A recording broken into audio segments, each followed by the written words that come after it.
In this video, I will be showing you how to upload photos on the Deepseek app.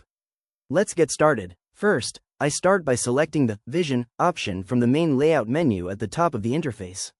This switches the input mode to accept visual media.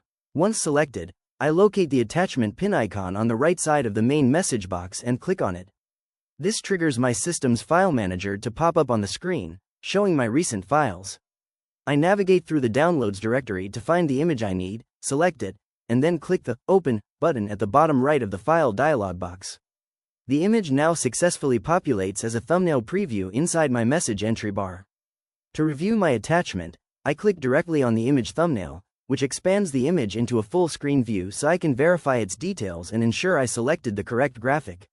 After confirming it looks exactly right, I click outside the image display to return to the text box editor. Now, I click into the text input area below the attached image and begin entering my detailed prompt to instruct the application on what to do with the photo.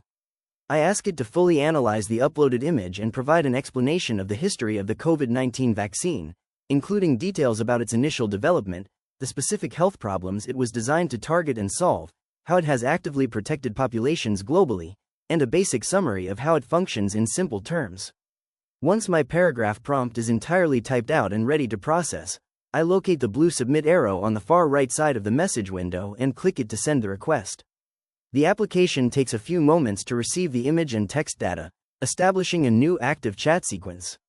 It immediately starts processing my query, displaying the original prompt and uploaded photo together at the top of the chat area.